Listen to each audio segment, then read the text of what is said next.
Monthly Roundup number 20, July 2024. By Zvi Moshewitz. It is monthly Roundup time. I invite readers who want to hang out and get lunch in NYC later this week to come on Thursday at Body Indian Grill, 27th and Lexington, at noon.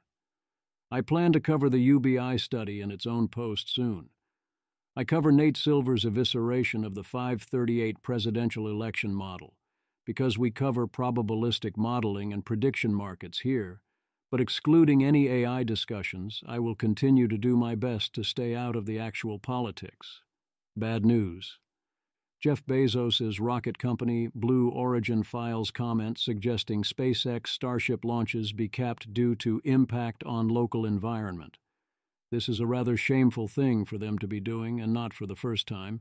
Alexei Guzey reverses course, realizes at 26 that he was a naive idiot at 20, and finds everything he wrote cringe and everything he did incompetent, and Obama was too young. Except no, none of that? Young Alexei did indeed, as he notes, successfully fund a bunch of science and inspire good thoughts, and he stands by most of his work. Alas, now he is insufficiently confident to keep doing it and is, in his words, terrified of old people. I think Alexei's success came exactly because he saw people acting stupid and crazy and systems not working, and did not then think, oh, these old people must have their reasons. He instead said, that's stupid and crazy. Or he didn't even notice that things were so stupid and crazy and tried to just do stuff. When I look back on the things I did when I was young and foolish and did not know any better, yeah, some huge mistakes, but also tons that would never have worked if I had known better. Also, frankly, Alexei is failing to understand, as he is still only 26, how much cognitive and physical decline hits you and how early. Your experience and wisdom and increased efficiency is fighting your decreasing clock speed and endurance and physical strength and an increasing set of problems. I could not, back then, have done what I am doing now. But I also could not now do what I did then, even if I lacked my current responsibilities. For example, by the end of the first day of a Magic tournament, I am now completely wiped. Google short URLs are going to stop working. Patrick McKenzie suggests prediction markets on whether various Google services will survive. I'd do it if I was less lazy. Silver bullet. This is moot in some ways now that Biden has dropped out, but being wrong on the internet is always relevant when it impacts our epistemics and future models. Nate Silver, who now writes Silver Bulletin and runs what used to be the old actually good 538 model, eviscerates the new 538 election model. The new 538 model had Biden projected to do better in Wisconsin and Ohio than either the fundamentals or his polls, which makes zero sense. It places very little weight on polls, which makes no sense. It has moved towards Biden recently, which makes even less sense. Texas is their third most likely tipping point state.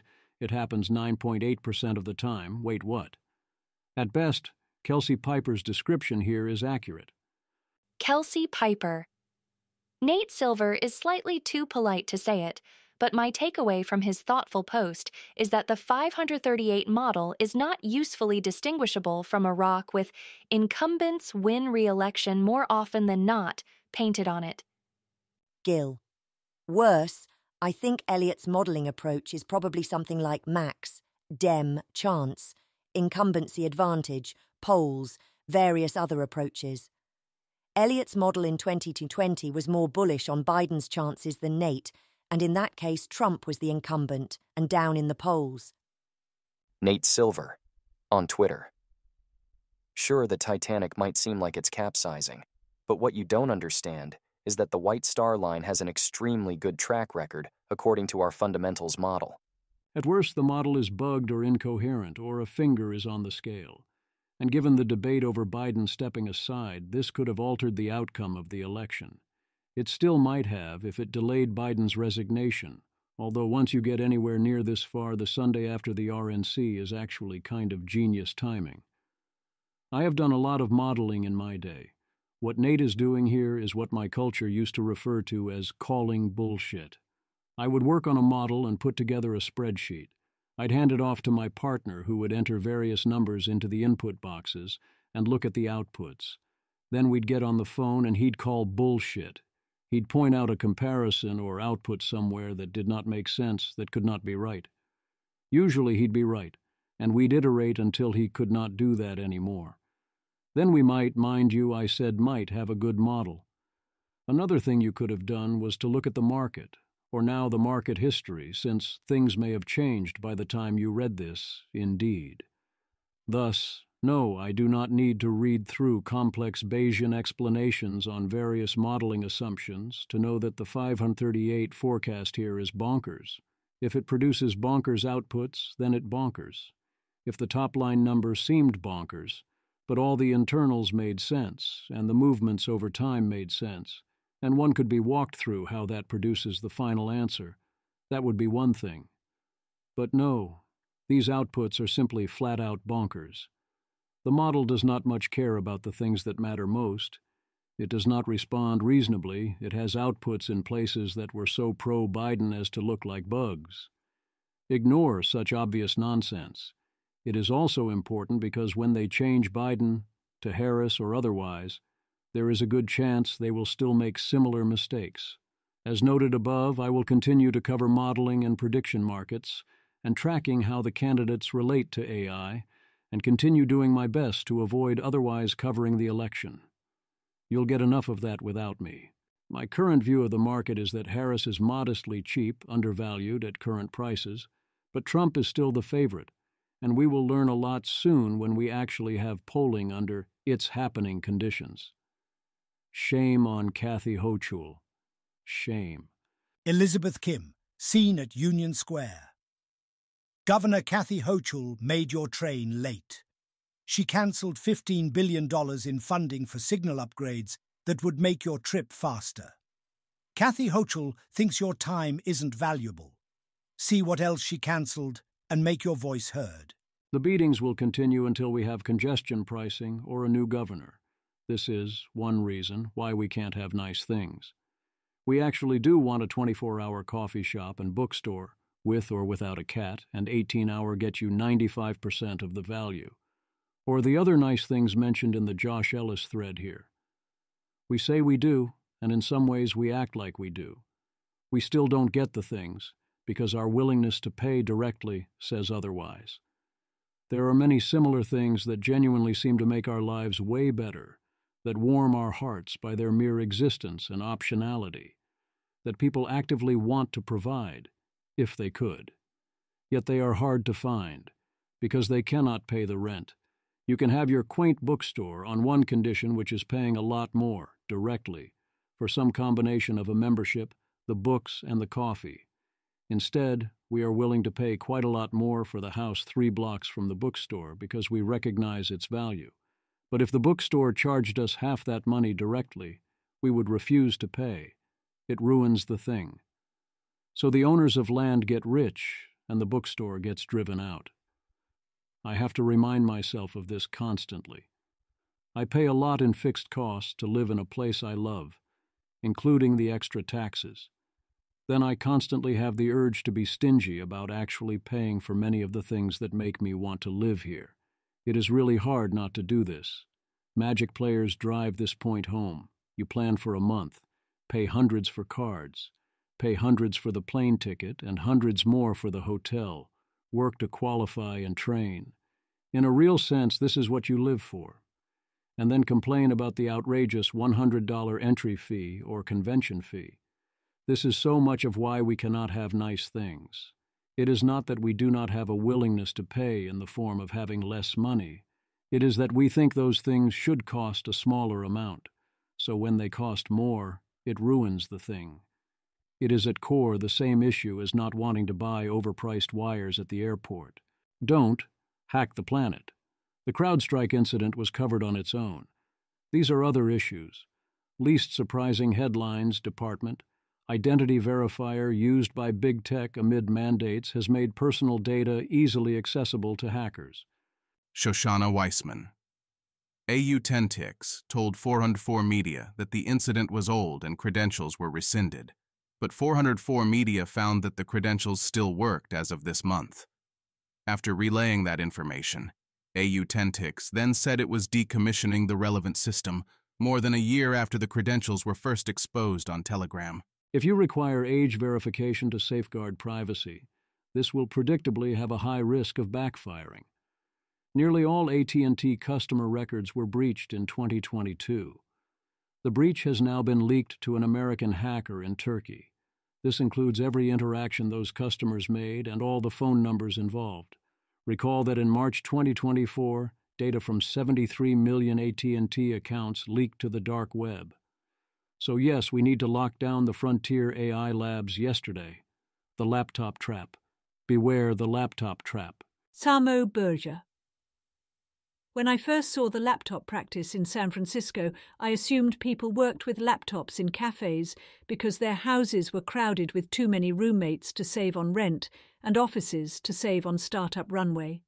I had no idea people in LA and NYC did this too.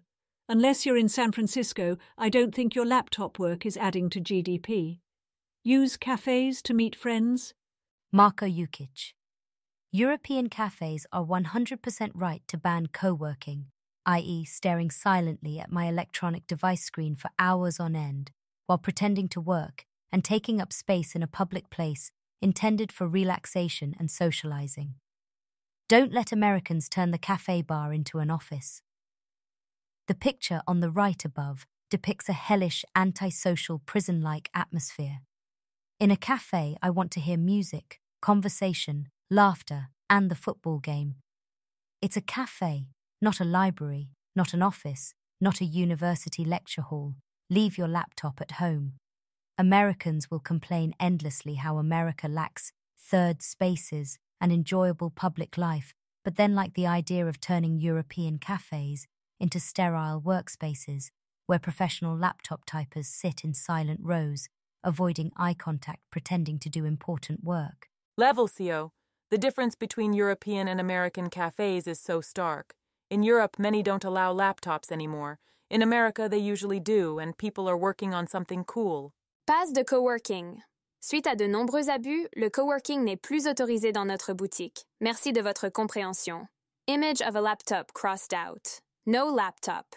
Due to massive abuse, working with a laptop is no longer permitted in our shop. Thank you for your understanding. I am with the French here. The cafe is there to be a cafe. If you want to work, you can go to the office, and seriously don't do it on a laptop, you fool. I do not care if you are in San Francisco. Courage. Marko Jukic claims that what distinguishes others from normies is mainly not that normies are insufficiently intelligent, but not normies have astounding and incurable cowardice, especially intellectual cowardice, but also risk-taking in life in general. Marko Jukic. Spending time with our young elites at university, in Silicon Valley, etc. I never got the impression that intelligence was lacking. Far from it. What was lacking was everything else necessary to use that intelligence for noble and useful ends. In a way, this is much worse.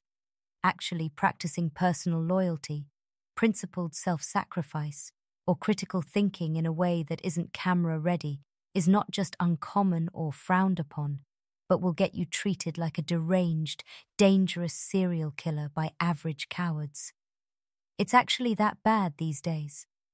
To return to the original point, thinking your own thoughts is barely a drop in the bucket of courage. But most don't even have that drop. Important to keep that in mind when you model society, social technology, reforms, and the public, or the normies, or whatever. We are certainly teaching cowardice in many forms as a central culture increasingly over time.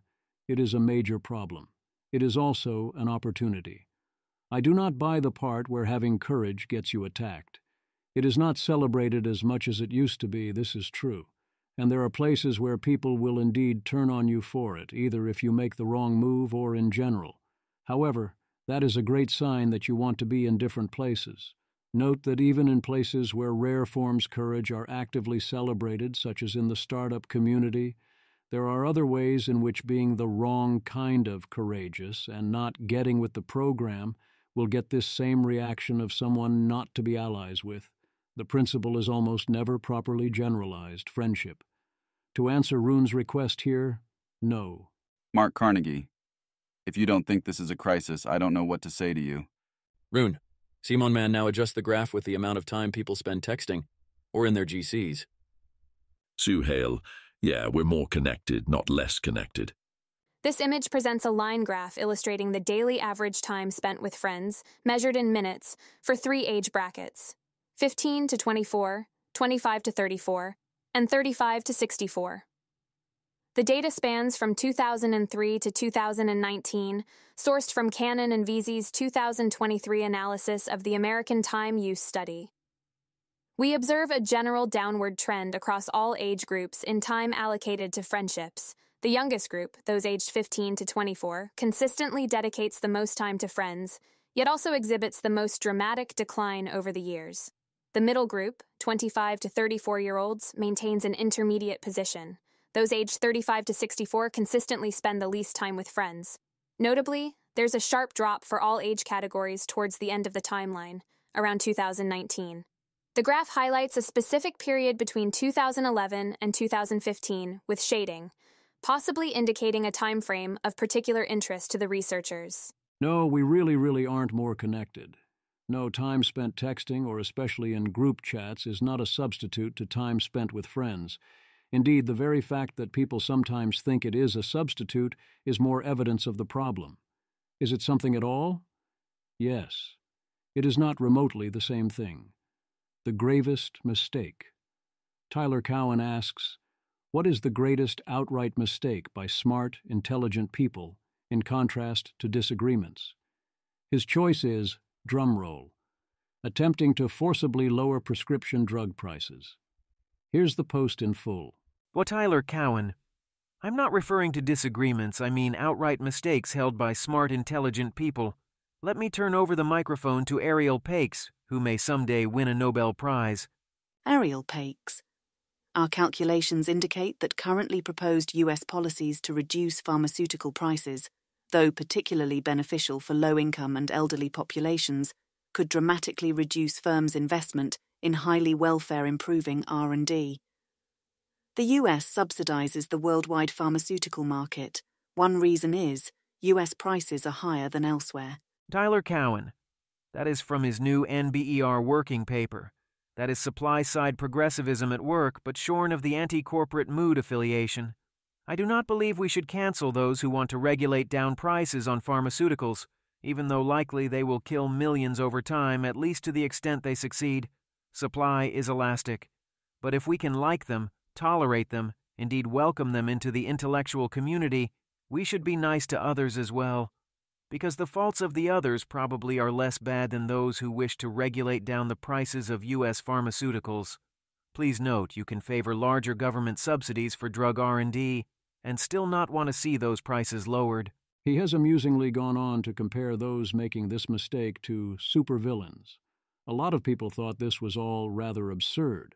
The greatest mistake is failure to choose to vastly systematically overpay for something while everyone else gets it dirt cheap because otherwise future investment would be reduced. I think this points to what may actually be the gravest genuine mistake, which is causal decision theory. As in, you base your decision on what has the best consequences rather than choosing, as best you can, the decision algorithm with the best consequences after considering every decision, past, present, and future, yours and otherwise, that correlates with your decision now. Alternatively, you could view it as the desire to force prices to appear fair, the instinct against gouging, which is also involved and likely a top 10 pick. The debate over pharma price is indeed a great example of how this messes people up. Everyone else except America is defecting, refusing to pay their fair share to justify the public good of pharma R&D. One response is that this sucks, but America needs to step up all the more. Another is that if people can defect without punishment knowing others will pick up the slack, then they keep doing so. Indeed, if you had not indicated this to them, you would not be in this position now. On top of that, you are paying off R&D that already happened in order to hold out the promise of reward for R&D in the future, and to some extent, to create necessary cash flow. Locally, you are better off doing what everyone else does, and forcibly lowering prices rather than artificially raising them like we do. But if corporations expect that in the future, they will cut R&D. So everyone is threatening us, and we are paying, so they keep threatening and we keep paying. But also this gives us strong pharma R&D. You could say on top of the burden being unfairly distributed, this is a really dumb way to support pharma R&D, and we should instead do a first best solution like buying out patents. I would agree. Tyler would, I presume, say, doesn't matter because we won't possibly do this first best solution big enough to work. It is not politically feasible. And I admit he'd probably be right about that. Another aspect is, suppose a corporation puts you in a position where you can improve welfare or prevent welfare loss.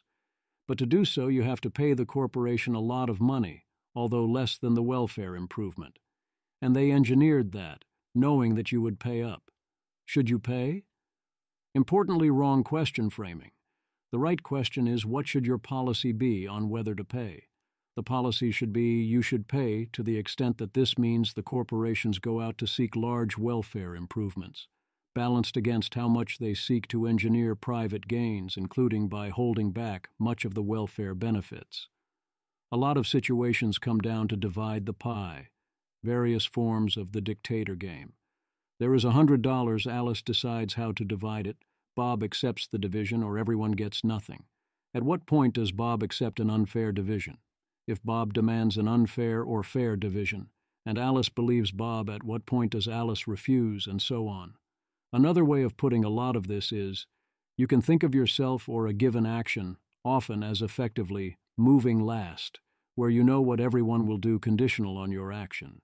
That does not mean you must or should do whatever gives you the best payoff going forward, because it is very easy to exploit those with such a policy.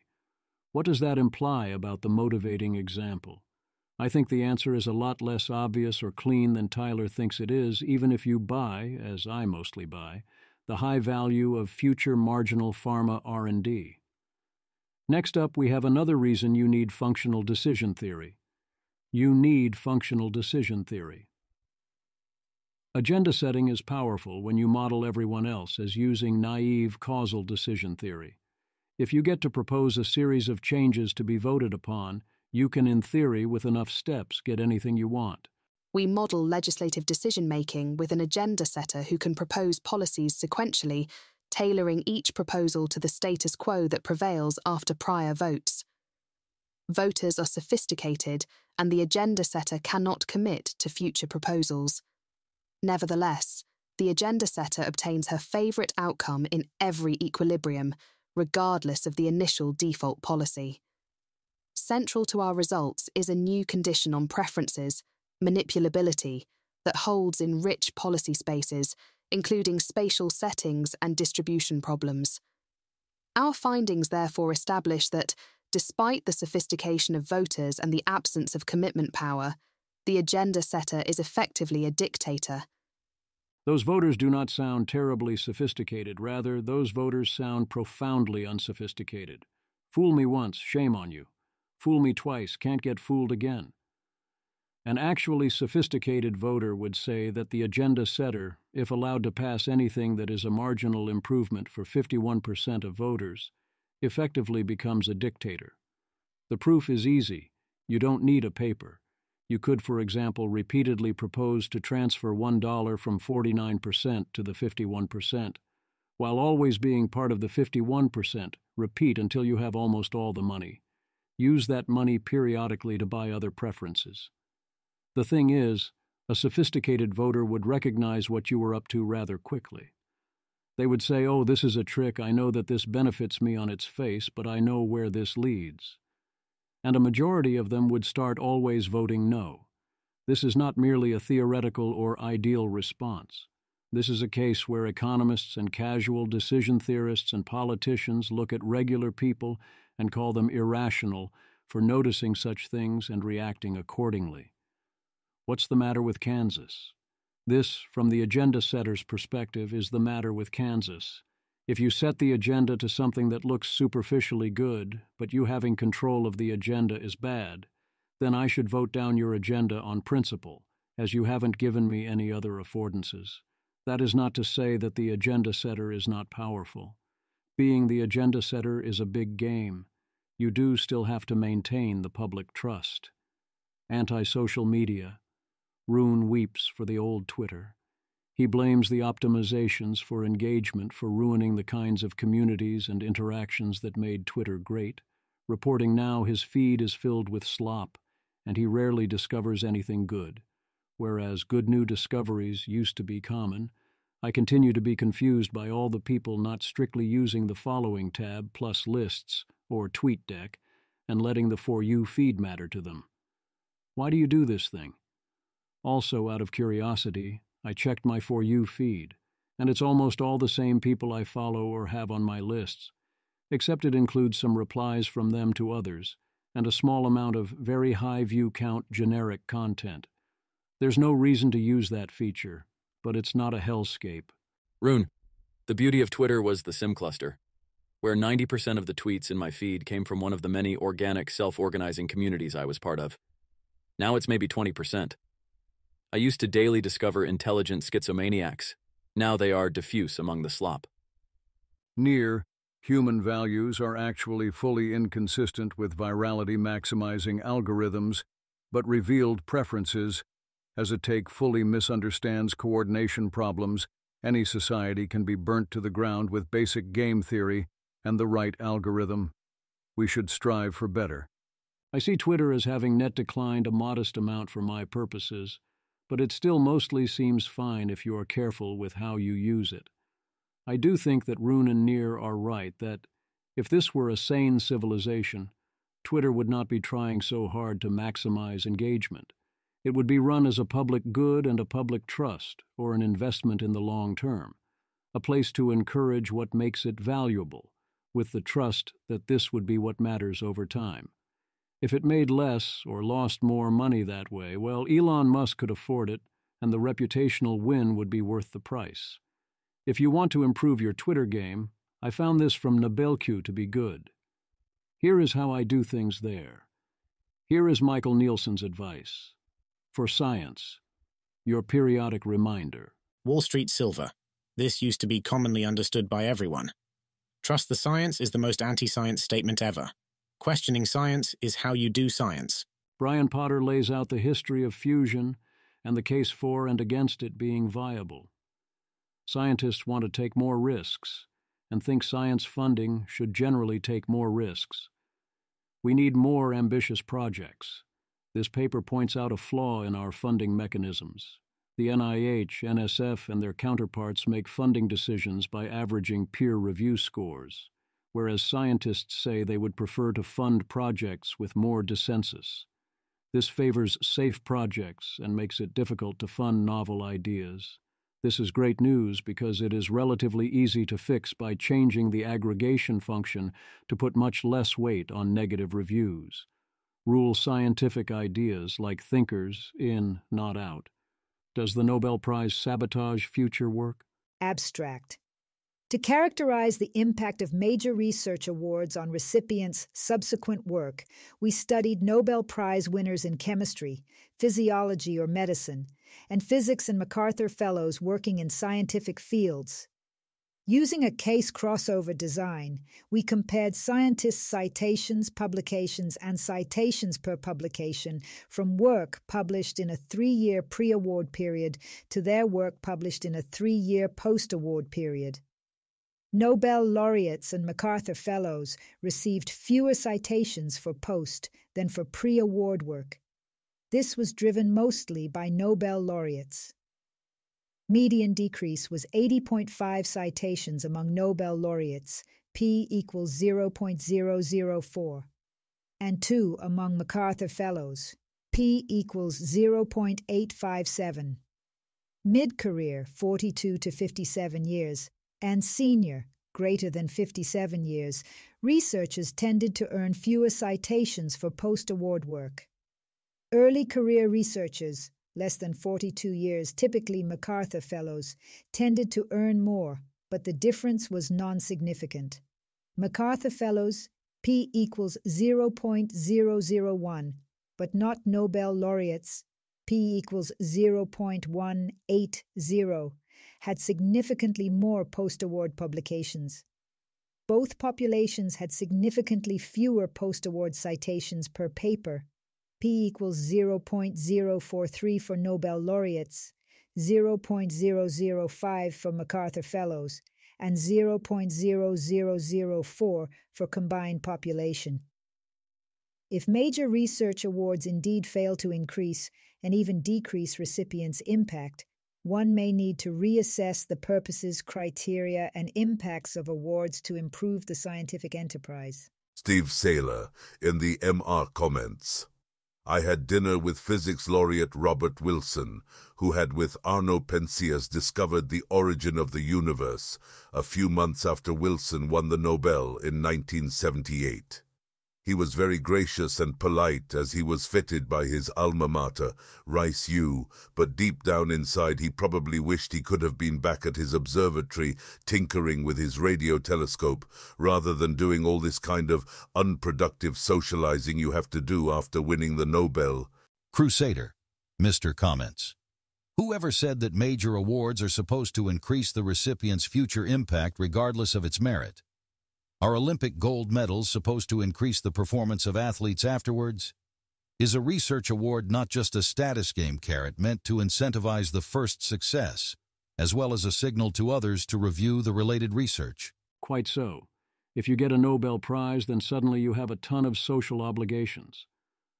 The point of the prize is to give people something to aspire to win, not to enable those who win one to then do superior work.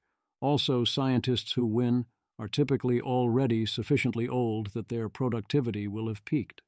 It seems odd to think about a Nobel Prize as being primarily about enabling future work. Even to suggest it is a huge indictment of our academic system. If you are up for a Nobel Prize, why didn't you already have whatever resources and research agenda you most wanted? Should scientific misconduct be criminalized? The slippery slope dangers are obvious. Yet it seems a violation of justice and also incentives that Sylvan Lenz, whose deception wildly distorted Alzheimer's research, killing many and wasting epic amounts of time and money, remains at large. Can we simply charge with fraud? If not, why the hell not? Lynch. Gender issues aside, it's utterly bizarre to me that plagiarism is considered vastly worse among academics than faking data. It's indicative pretty straightforwardly of rot emo, since it means the field as a whole cares more about credit attribution than about truth. Truth-seeking. Paper asks how people decide who is correct when groups of scientists disagree. Here is the abstract. Abstract. Uncertainty that arises from disputes among scientists seems to foster public skepticism or noncompliance. Communication of potential cues to the relative performance of contending scientists might affect judgments of which position is likely more valid. We used actual scientific disputes, the nature of dark matter, sea level rise under climate change, and benefits and risks of marijuana to assess Americans' responses. N. Sure 3150. 7 cues: replication, information quality, the majority position, degree source, experience, reference group support, and employer were presented 3 cues at a time in a planned missingness design. The most influential cues were majority vote, replication, information quality, and experience. Several potential moderators, topical engagement, prior attitudes, knowledge of science, and attitudes toward science, lacked even small effects on choice, but cues had the strongest effects for dark matter and weakest effects for marijuana, and general mistrust of scientists moderately attenuated top cues effects. Risk communicators can take these influential cues into account in understanding how lay people respond to scientific disputes and improving communication about such disputes. The first sentence carries the odd implicit assumption that there is a correct answer people should accept, the absence of which is skepticism or noncompliance. Then there's describing various forms of Bayesian evidence as cues, as opposed to considering the hypothesis that people might be considering the hypothesis. The role of risk manager seems to assume they already know what others are supposed to believe during scientific disputes. How do we use the right messaging to ensure the official scientists get believed over the unofficial ones? Here are the results. All 7 factors mattered. This image displays a table of statistical results from a scientific study. The table is titled Main Effects and presents odds ratios and 95% confidence intervals for various factors, both without and with covariates. The factors listed include majority vote, replication, information quality, experience, reference group, employer, and degree source. Each factor has an associated odds ratio and confidence interval given for both the without covariates and with covariates conditions. The odds ratios range from about 1.3 to 5.66, with majority vote and replication having the highest odds ratios in both conditions. All results are marked with 3 asterisks, indicating high statistical significance. The table provides a concise summary of the relative importance of different factors in influencing judgments, likely related to the study's examination of how people evaluate scientific disputes. Majority vote, replication, and information quality and experience, where experience is defined as time doing this particular type of research, the most influential cues seem like excellent evidence to be using, with majority vote and replication correctly being used as the most important. The other 3 are reference group support, degree source, and employer. These seem clearly less good, although worth a non-zero amount. No, we should not rely too heavily on arguments from authority, and in particular not on arguments for association with authority. Mistrust of science only decreased impact sizes by about 27%. Score 1 for the public all around. One thing I love about the paper is in 2.4.7 they lay out their predictions for which factors will be most important and how impacts are expected to work. Kudos. Here are the detailed descriptions of the questions and cues. Table 1, Cue and topic scenarios and instrument. Cues, scenario, varying whether position A or B is cited. Information quality. The information supporting position B has on average been collected more recently with newer techniques. Majority vote. About 75% of the scientists with expertise on this topic support position B. Experience. Scientists who support position B average 7.5 more years of experience in doing this kind of research. Replication. Multiple studies by scientists independent of each other find evidence favoring position B. Degree source. Scientists supporting position B tend to have been awarded their PhDs by more elite universities, like Harvard and Stanford.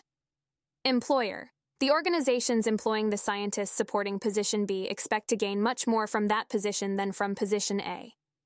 Reference group. Organizations whose values you share announce they favor position B. Topics. Scenario. Dark matter. About 85% of all matter in the universe is dark matter, which scientists know is there due to its gravitational pull on visible matter, such as galaxies and radiation. We cannot see it and do not know what it is made of. Some scientists think dark matter is made of axions, one kind of subatomic particle. Other scientists think dark matter is made of the lightest of the neutralinos, another set of subatomic particles. Until research can answer this question, scientists do not know what makes up most of the matter in the universe. Sea level rise. Scientists agree that climate change is occurring, but disagree about the size of its impacts if current trends continue. Some scientists think Antarctica melting will be so slow that by 2100, the average global rise in sea level will be about 1.7 to 3.2 feet. It will be due mainly to water expanding when it warms and melting of glaciers. Other scientists think Antarctica will melt faster, so by 2100, the average global rise in sea level will be about 3.46.3 feet. Marijuana. Scientists disagree about marijuana's risks and benefits.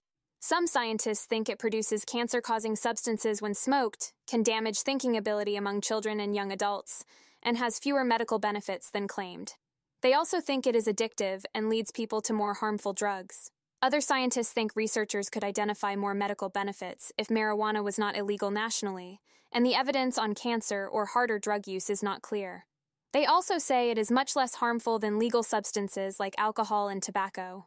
Cues have the strongest effect on dark matter, a case where regular people have little to go on and know it and where everyone has reason to be objective. Marijuana leaves room for the most practical considerations, so any cues are competing with other evidence, and it makes sense they have less impact. Liar, liar.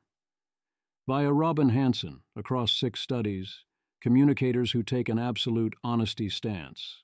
It is never okay to lie, and then lie anyway are punished less than those who take a flexible honesty stance that reflects the same actual behavior. The straightforward explanation is that it is better for people to endorse the correct moral principles and to strive to live up to them and fail, rather than not endorse them at all. This helps enforce the norm, or at least weakens it less, on several levels, and predicts better adherence and an effort to do so. With the same observed honesty level, one predicts more honesty both in the past and the future from someone who at least doesn't actively endorse lying. One can also say this is dependent on the lab setting and lack of repeated interaction. In that model, in addition to the dynamics above, hypocrisy has short-term benefits and long-term costs. If you admit to being a liar, you pay a very large one-time cost, then pay a much smaller cost for your lies beyond that, perhaps almost zero.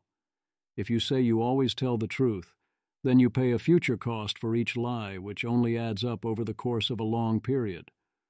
Certainly, Trump is the avatar of the opposite strategy, of admitting you lie all the time and then lying all the time, and paying very little marginal cost per lie. In Bayesian terms, we estimate how often someone has lied to us and will lie in the future, and will punish them proportional to this, but also proportionally more if you take a particularly strong anti-lie stance. And also we reward or punish you for your estimated effort to not lie and to enforce and encourage good norms, by both means. In both cases, if you are providing only a few additional bits of evidence on your true base rate, hypocrisy is the way to go. If discount rates are low and you're going to be exposed fully either way, then meta-honesty might be the best policy. One can also ask if honesty is an exception here, and perhaps the pattern is different on other virtues. If you are exposed as a liar and thus exposed as a liar about whether you are a liar, how additionally mad can I really get there? How much does hypocrite add to liar, which arguably is strictly stronger as an accusation? Government working. German marginal tax rates are a disaster, and the poverty trap is gigantic. The gray lines represent euros per month. Orange represents effective take-home pay. You essentially earn nothing by going from 25,800 euros per year to 77,400 euros per year. What the hell? With the median income right in the middle of that, around 45,000 euros. This image shows a graph titled Perverse Incentives of the Welfare State in German. It illustrates the income effects for a dual-income couple with 2 children aged 5 and 9, paying 1,096 euros in rent and 140 euros in heating costs. The graph displays monthly household income in euros, with gray bars representing gross income and orange bars showing disposable income. As gross income increases from 2,000 to 6,000 euros, disposable income rises much more slowly. Notably, there's a range between 3,500 and 5,000 euros of gross income, where disposable income remains virtually unchanged at around 2,700 euros, highlighted by a black rectangle. This demonstrates how the interplay of welfare benefits reduction and increased tax burden can create disincentives for earning more in certain income brackets. It is not as extreme as it sounds because the benefits you get are not fully fungible. To get them, you need to be renting, and to get max value, it needs to be in a relatively expensive city, whereas the actual cash benefit is only 500 euros a month, which isn't much. But still, yikes. This has to be a recipe for massive voluntary unemployment and black market work. To the extent that it isn't, it is the German character being bizarrely unable to solve for this particular equilibrium. JMKD. The Wikipedia article, in German, below suggests that roughly 15% of the German economy is in undeclared work. Admittedly, using numbers from different time periods, that would be equivalent to roughly 1 to 4 of the population working minimum wage. Yo. It's a household-level view for a family of 4.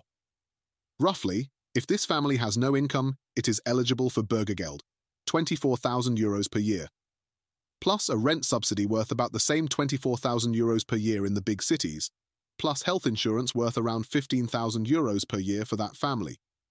So yes, average families can get roughly €70,000 net welfare.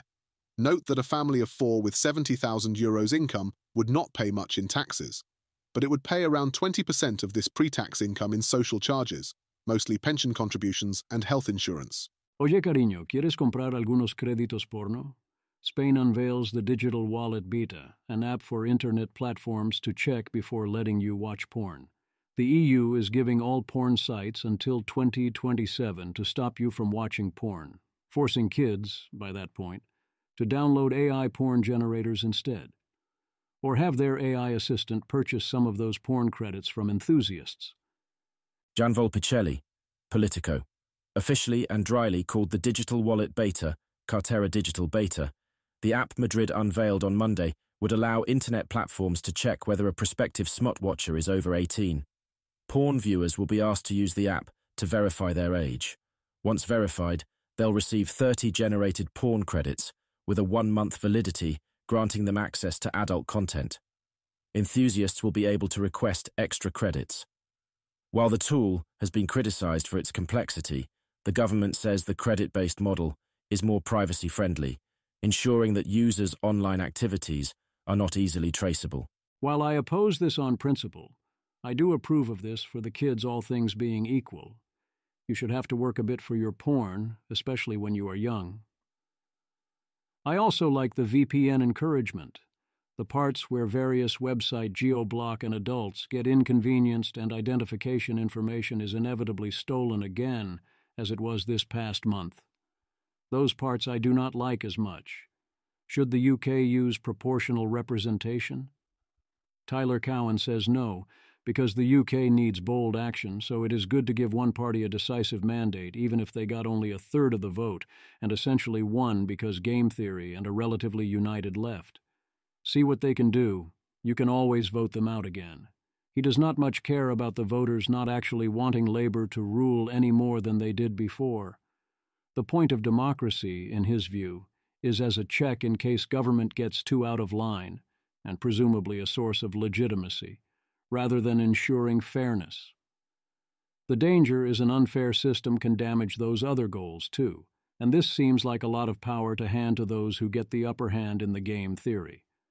Essentially, everyone is locked in these unite or die dilemmas constantly, as we are in America, except now there is an expectation that people might not unite. So I presume you need some form of runoff, approval, or ranked choice voting. They are far from perfect, but so much less distortionary than actual first-past-the-post rules when they fail to collapse into a two-party system. The FTC tried to ban almost all non-competes, including retroactively. It is not terribly surprising that the courts objected. Judge Ada Brown issued a temporary block, finding that the FTC likely lacked the authority to make the rule, which seems like a very obviously correct observation to me. Tom Lambert. Now that FTC's non-compete ban has been preliminarily enjoined, unsurprisingly, let's think about some things the agency could do on non-competes that are actually within its authority. It could, of course, bring challenges against unjustified non-competes. That would create some helpful precedent and allow the agency to amass expertise in identifying non-competes that are unwarranted. The agency implausibly claims that all but a very few non-competes lack justification, but it has almost no experience with non-compete cases. It could also promulgate enforcement guidelines. If the guidelines really take account of the pros and cons of non-competes, yes, there are pros, and fairly set forth how to separate the wheat from the chaff, they'll have huge influence in the courts and on private parties. These moves are admittedly not as splashy as a sweeping economy-wide ban, but they're more likely to minimize error cost, and they're within the agency's authority. In the end, achievement matters more than activity. This is the new reality, even more than it was before. 1. If you bring individual action against particular cases, you can build up case law and examples. 2. If you try to write a maximally broad rule, the courts are going to see to it you have a bad time. There was a lot of talk about the overturning of Chevron, but there was another case that could also potentially be a big deal in making government work even less well. This is Ohio v's EPA, which is saying that if you ignore any issue raised in the public comments, then that can torpedo an entire project. Robinson Meyer. Last week, the court may have imposed a new and extremely high scrutiny standard on how federal agencies respond to public comments. That will slow the EPA's ability to write new rules, but it would also make NEPA even more arduous. The EPA did respond to the comments at the center of the Ohio case, but Justice Neil Gorsuch, writing for the majority, decided the agency did not address a few specific concerns properly. So the new procedure will be, presumably, to raise every objection possible, throw everything you can at the wall, then unless the government responds to each concern raised in each of the now thousands or more comments, you can challenge the entire action. And similarly, you can do the same thing with NEPA, making taking any action that much harder, perhaps essentially impossible. French elections produce unexpected, seemingly disproportional results. This image displays the results of a political election in 2024, broken down by political groups. The New Popular Front, or NFP, leads with 26.8% of the votes and 177 seats. Macron and allies, labeled as Ns, follows with 22.3% and 148 seats. The National Rally and Allies, or RN, received the highest percentage of votes at 37.4%, but secured only 142 seats. The Republicans, or LR, gained 5.1% of votes and 39 seats. Other right parties collectively obtained 3.5% and 27 seats. Finally, the other category accounts for 5% of votes and 41 seats. The data is presented in a table format with color-coded bars representing each group's relative seat count. It is not as bad as it looks. NFP and Macron essentially, as I understand it, operated as one bloc, with whoever was behind dropping out in each local election, so effectively this is more like a party with 49.1% of the vote getting 325 seats to RN's 37.4% and 142. Claude estimates that if a similar result happened in America, the House would break down about 265 to 170, but our system is highly gerrymandered and the parties are geographically isolated.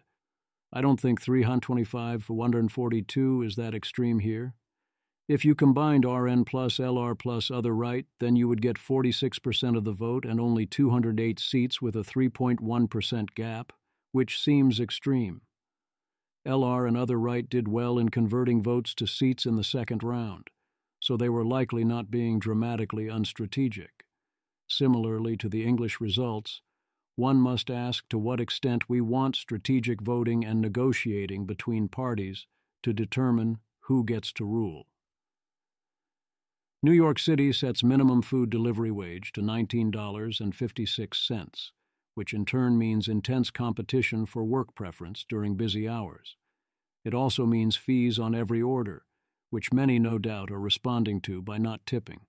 I strongly suspect most of this mostly cancels out and the services are still totally worth it. New York City gets trash cans. You thought the day would never come. So did I. Before unveiling them, New York did a $4 million McKinsey study to see if trash cans work. And that is not the first best solution, but it sure is second best. Enguerrand 7 de Coucy. Oh my God, New York City paid McKinsey $4 million to do a study on if trash cans work. Raitik Joshi. Maybe the point was that the NYC GovT wanted to tell its citizens, if you don't start putting trash in trash bins, we'll give more money to McKinsey. Enguerrand 7 de Coucy. Honestly, that's a potent threat. Swan Marcus. In fairness, the end result of this McKinsey study was that New York started using trash cans. Most American cities would have spent $4 million on a trash can study and then inexplicably never gotten trash cans. Aaron Bergman. I am going to stake out my position as a trash can study defender. It probably makes sense to carefully study the effects of even a boring and intuitive policy change that affects roughly 10 to the 7 people. Mike Bloom. It's fun to rag on NYC for their incompetence in this area, but where will the bins go is an understudied problem on many American streets. Getting the details right here is very important. There are some cases where governments vastly overpay for stupid things, and I don't think this is one of them.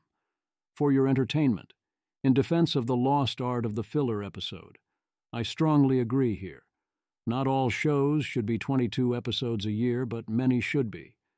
It makes the highs mean more, and I love spending the extra time and taking things gradually. What do we make of this list and also the rating-type breakdown? The recency bias is strong. There are way too many 2010s shows here. I do think that there was a quality upgrade around the 90s, but still. The drama bias is also strong. Comedies are great and deserve more respect. It's hard to get a good read on the relative rating systems. It does seem like too much weight was put on the votes. How many of these have I seen enough to judge?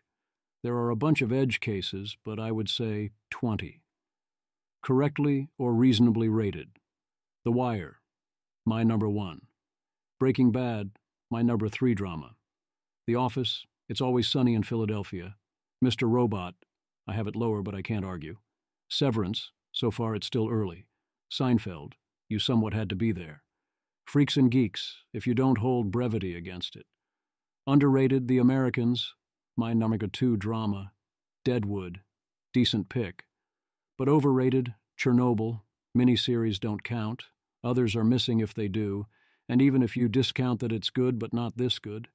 Game of Thrones, great times and should make the list, but you can't put it at number 2 after the last few seasons, come on. Stranger Things, worth it but number 8. Battlestar Galactica, this is a bit generous. The Shield, I can maybe see it. Lost, oh, what could have been. Bad pick. Friends, better than its rep in my circles but not a best of. House, it's fine but not special. True Detective, one very good season but then unwatchable in no time is not a flat circle. Black Mirror, not half as clever as it thinks despite some great episodes. The Mandalorian. I stuck with it long enough to know it isn't top 50 level great and wasn't working for me, although it isn't actively bad or anything.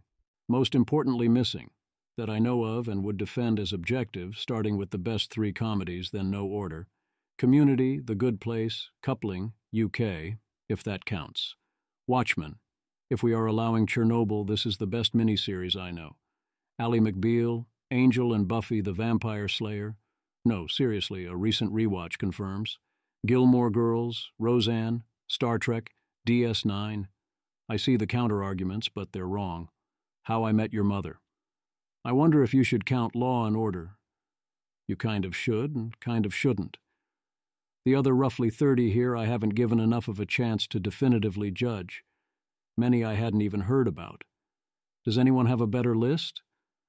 Of the ones I didn't mention, I'm open to the case being made. For The Sopranos and Better Call Saul, I watched a few episodes and realized they were objectively very good but thought, I do not want to watch this.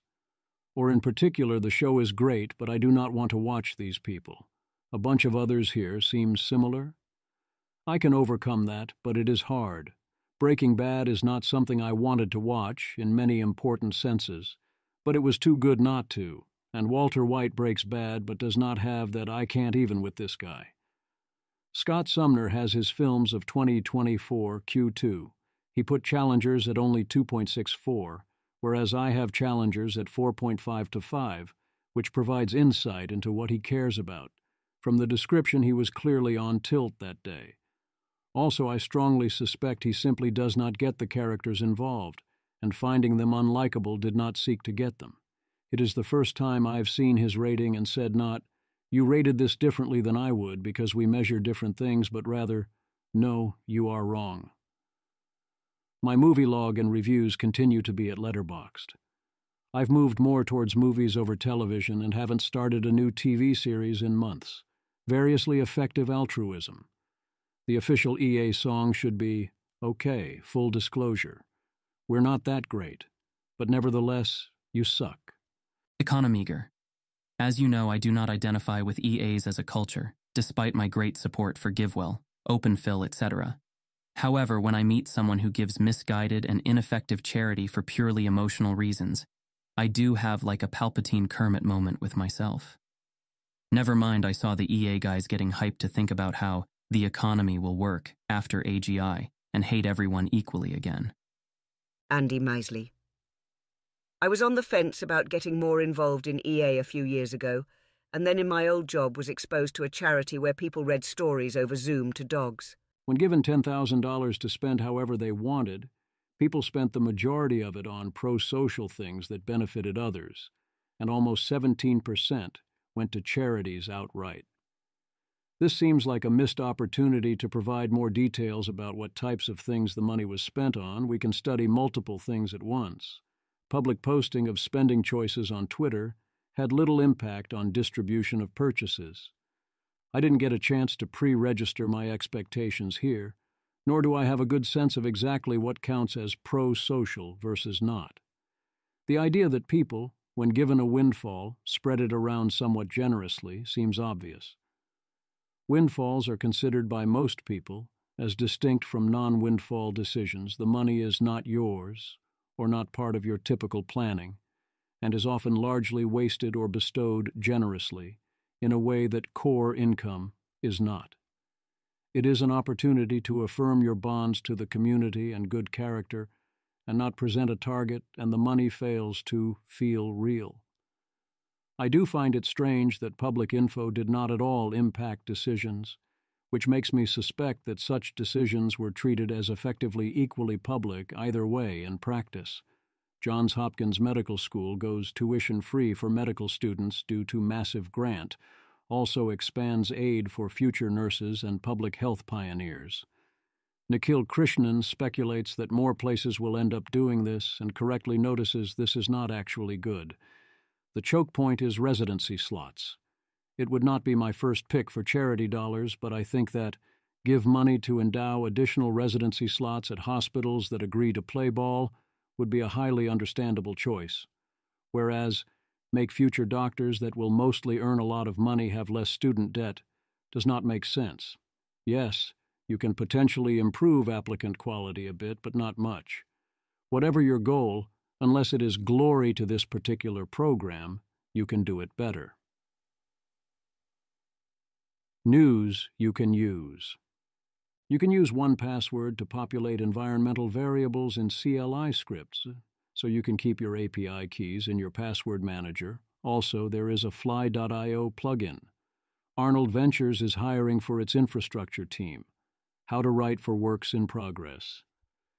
Good news, everyone. Pick your neighborhood carefully, not only your city. Phil, so the first thing I think of is that you're going to spend 1,000 times more time in your surrounding 5 blocks than you will in any other neighborhood in your city. And so thinking about all the things that New York City or next city has is to me a lot less important than thinking about the things within the 5 blocks where you live. Most neighborhoods in your city you might never step foot in, they might as well be in the other side of the country. But the things in your immediate vicinity are the things that are going to dominate your life. So picking and influencing your neighborhood is really important. And the 2 big ways you can influence your neighborhood are 1, determining who lives in your neighborhood by moving people there, something I am very biased on because I work on it, and 2, improving your neighborhood. As a New Yorker, I definitely will walk more than 5 blocks more than 5% of the time. For example, my favorite, most frequented restaurant is 7 blocks away. The point very much still stands. My friend Seth uses the rule of thumb that value is proportional to the inverse square of travel time, which again goes too far but is directionally right. Concert-goers who consumed more alcohol were less likely to choose pro-social options in experimental economic games. Does not seem to distinguish between cooperators being more sober versus sobriety leading to cooperation. Both seem plausible. One more reason not to drink. Little effect is found of siblings on attitudes towards inequality. This study says more about what current academic pressures and biases than it says about anything else. Paper says that despite the narrative of democratic backsliding, objective measures such as electoral competitiveness, executive constraints, and media freedom show no such evidence of net backsliding. Those with higher IQ scores shoot firearms more accurately. I did not expect that. The real intelligence is never needing to shoot and never getting shot. I bet those correlate too. Your enemies probably have more enemies than you do. Unfortunately, on the same principle, you probably have fewer friends than your friends. Gamers gonna game. Shout out to my former teammate and co-worker Kai Booty, the German juggernaut who never loses on Sundays. He's an all-around amazing guy and best teammates you will know. I mention this because unfortunately Kai has terminal cancer. They have renamed the Player of the Year trophy in Kai's honor. He at least got a chance to play the PT recently in Amsterdam with all the associated great times. Louis Scott Vargas. Waited way too long for medium Indian food, and it was one of the best dinners I've had. Then it was a Sunday, so of course Kai Booty won the PTQ.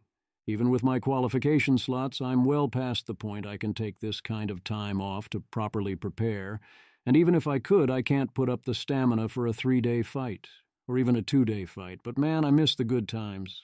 Moxfield lets you do this. A default Scryfall query, site-wide. Prefer oldest not, booster fun. Lupe. I used to be in on the bling until we hit a weird critical capacity of too much.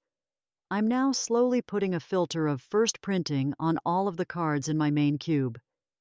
Magic cards are kind of like hieroglyphs, so as a designer, I want to maximize tabletop legibility. Brian Kowal, this is the way. Magical hacker. I didn't know you could do this until I saw this post, and now I need to share what I picked. F:/C game, paper lung, EN-E, PLST, frame 2015- is borderless, is booster or ST commander, minus is textless, minus is UB, minus is etched, or minus is reprint or E:/P HPR, minus E:/SLD or E:/SLD, minus is reprint. Prefer newest. I cannot emphasize enough how much I agree with Lupe. Some amount of bling is cool. At this point, we have way too much bling. There are too many cards and also too many versions of each card, too many of which are not legible if you do not already know them on sight. I do want to stay in touch with the game, but it seems impossible. The value of chess squares, as measured by locations of pawns, bishops, and knights. A fun exercise that I do not expect to offer players much insight. Pawn structure seems strangely neglected in their analysis. John Carmack points out that a key reason the Xbox, and I would add the PlayStation, never caught on as entertainment centers is that their controllers require non-trivial power to operate, so they go to sleep after periods of inaction and require frequent charging. If we could solve that problem, I would happily use the PlayStation as a media center. The interface is otherwise quite good. Surely we can get a solution for this. Why can't we have a remote that functions both ways, perhaps with a toggle to switch between them? Maybe add some additional buttons designed to work better as part of a normal remote? Sports go sports. Matthew Iglesias makes a case that high-pressure youth sports is bad for America. Sports played casually with your friends are great. Instead, we feel pressure to do these expensive, time-consuming, high-pressure formalized activities that are not fun, or we worry we will be left behind. That cuts out a lot of kids, is highly taxing on parents, and damages communities. And yes, I agree that this trend is terrible for all these reasons. Kids should mostly be playing casually, having fun, not trying to make peak performance happen. Where we differ is, Iglesias thinks this comes from fear of being left behind. There is some of that, but I am guessing the main driver is fear of letting kids play unsupervised or do anything unstructured. The reason we choose formal sports over the sandlot is that the sandlot gets you a call to child services, or even if it doesn't, you worry that it would. Hockey got one thing very right. Scott Simon, in prep for tonight, watching my first hockey game in a decade? I just learned that challenges in the NHL come with real stakes. If you're wrong, your team is assessed a penalty. Now that is a challenge system. Still, robot refs now. My first choice is no challenges. Barring that, make them expensive. Tyler Cowen links to a paper by Christian Deutscher, Lena Neuberg, and Stefan Thiem on shadow effects of tennis superstars. They find that when the next round in a second-tier tournament would be against one of the top 4 superstars, other players in the top 20 over the period 2004 to 2019 would advance substantially less often than you would otherwise expect. The more the superstars go away, The more the other top competitors smell blood and double down, effect size is 8.3 percentage points, which is pretty large. Part of that might come from the opposite effect as well.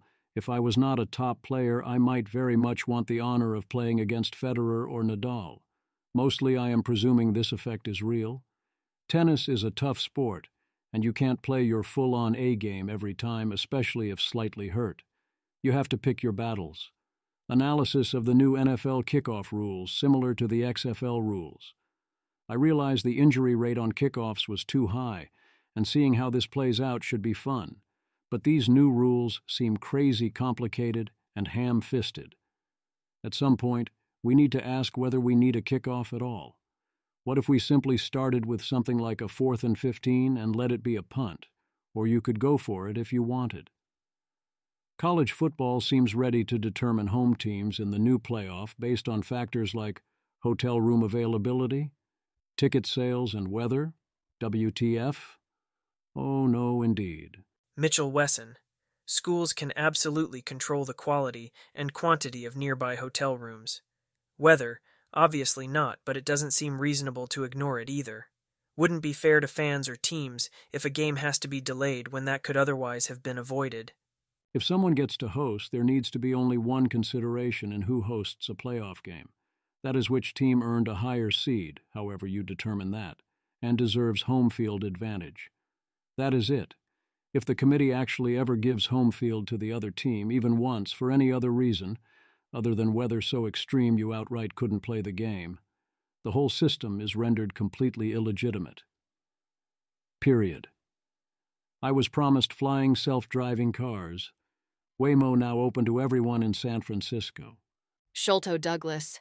3 telling anecdotes. I felt safer cycling next to a Waymo than a human the other day. The first time I've had more trust in an AI than a human. The default VerbTosh primary app has changed from Uber to Waymo amongst my friends. When you ride one, try to beat it at picking up on noticing people before they appear in the map. You won't. They're amazing. Can't wait for them to scale globally. While I cannot condone this, Matt Iglesias asks what we even mean by neoliberalism, why everyone uses it as a boogeyman, and whether we actually tried it. Conclusions correctly seem to be, the intention was actually letting people do things, but it gets used to describe anything permitting or doing something one doesn't like, because people want to propose bad policies telling people what to do without facing consequences and no. Certainly all claims that the era of big government was ever over, or that we suddenly stopped telling people what they were allowed to do, or that we pursued anything that was at all related to growth at all costs, is absurd, although we made some progress on at least not having fewer, although still far too many, price controls. Nick proposes that for less than $1 million a year, you could easily have the coolest and highest status cafe in San Francisco, attracting immense talent, have a cultural touchstone with lots of leverage, creating tons of real estate and actual value, other neat stuff like that. It seems many engineers put super high value on the right cafe vibe, on the level of buy a house nearby. I don't get it, but I don't have to. Nick proposes finding a rich patron or a company that wants it nearby. That could work. In general, this is part of the pattern where nice places to be add tons of value, but people are unwilling to pay for them. You can provide $50 per visit in value, but if you charge $10 per table or $10 per coffee, people decide that kills the vibe. Which do you value more as a potential superhero? Mind control, flight, teleportation, or super strength? On the survey, the answer was teleportation. The correct response, of course, is to have so many questions. Details matter. Teleportation is a very extreme case of required secondary powers. How do you ensure you do not teleport into a wall or the air or space? How do you deal with displacement? How often can you do it? Where can you go and not go? And so on. There are versions of teleportation I've seen, including in some versions of AD&D, where I would not pay much for them. Because you are so likely to get yourself killed, you would only do it in a true emergency. Then there are others that are absurdly valuable. Flight is the lightweight version of the same problem. If you take it to mean the intuitive thing that Superman or Wonder Woman can do in movies, then yeah, pretty great assuming people don't respond by trying to put you in a lab, and I'd pay a lot. Super strength is a nice to have at normal levels. At extreme levels, it gets a lot more interesting as you start violating the laws of physics or enabling new engineering projects, especially if you have various secondary powers. Mind control is on an entirely different level. Sometimes it is a relatively weak power, sometimes it enables easy world domination. There you have to ask, as one of your first questions, does anyone else get mind control powers too? This is like the question of AI, with similarly nonsensical scenarios being the default. If the people with true mind control powers used them properly, there would usually be no movie. If others get for real versions of mind control and you take super strength or flight, do you even matter? If so, what is your plan? And so on. What activities do people enjoy or not enjoy? This image displays a chart titled, How Do People Rate the Enjoyment of Different Activities, based on data from the United Kingdom Time Use Survey in 2014 to 15. It presents a wide range of activities ranked on a scale from 1 to 7, with 4 being the least enjoyable and 6.5 being the most enjoyable. Activities are listed vertically, with horizontal lines indicating the mean enjoyment rating and confidence intervals. The chart shows that leisure activities such as sports, concerts, and hobbies are rated as most enjoyable, while tasks like homework, job searching, and domestic chores are rated least enjoyable. Interestingly, second job shows the largest variation in enjoyment ratings. The image notes that leisure activities, particularly those involving socializing, sports, and hobbies, consistently rank highest in enjoyment. Overall, the chart provides a comprehensive visual representation of how people perceive the enjoyment levels of various daily activities. Rob Wiblin. List edited for what I found interesting. 1. Computer games are among the most enjoyable activities, probably deserve more respect. It clearly beats watching TV. Games at home sounds cheap and accessible and scores high. I guess that's mostly card or board games. 2. Highly social activities are more work and money to set up, but still come in highest of all. Restaurant or pub, go to sport, and theaters or concert. Parties comes in behind those. 3.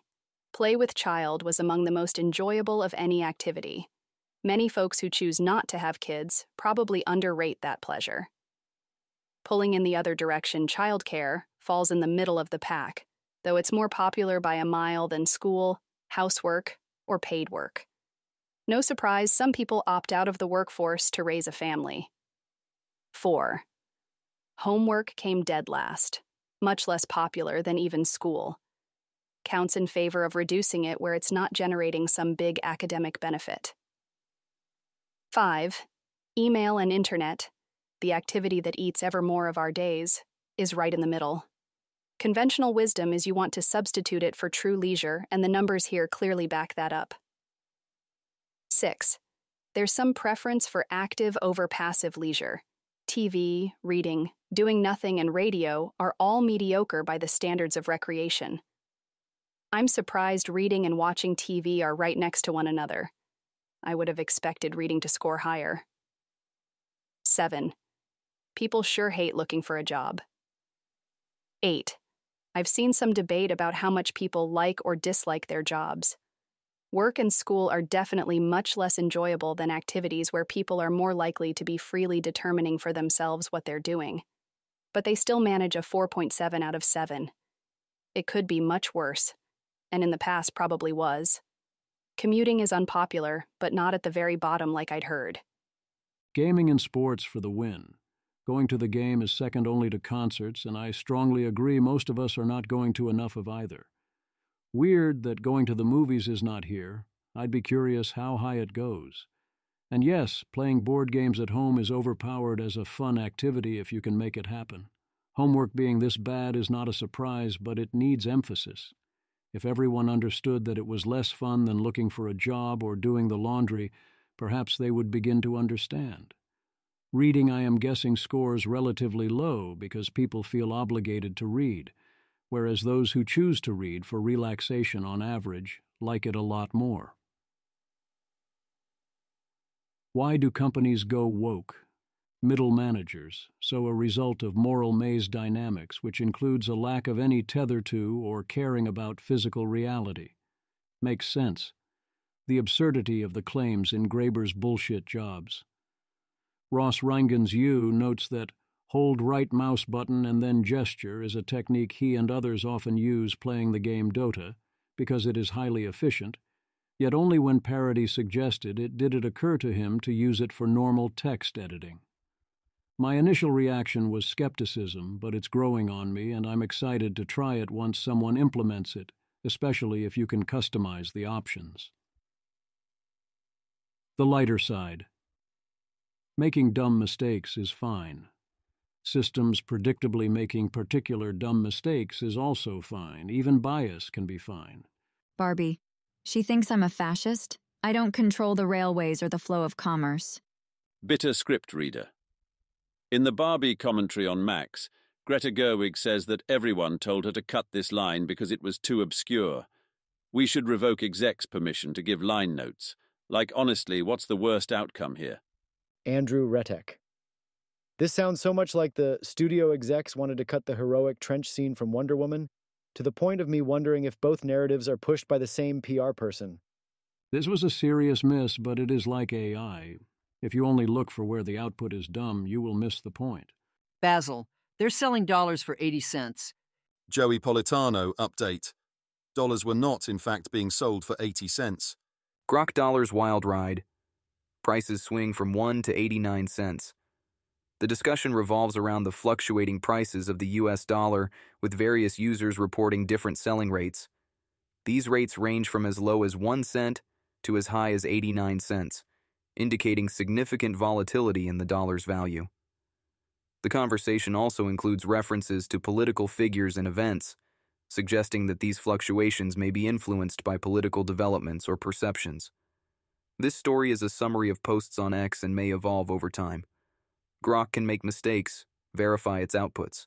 Nathan Young, he a little confused, but Grok got the spirit. Keep trying and you'll figure it out eventually. For those who don't know, this was about prediction markets on the Democratic presidential nomination.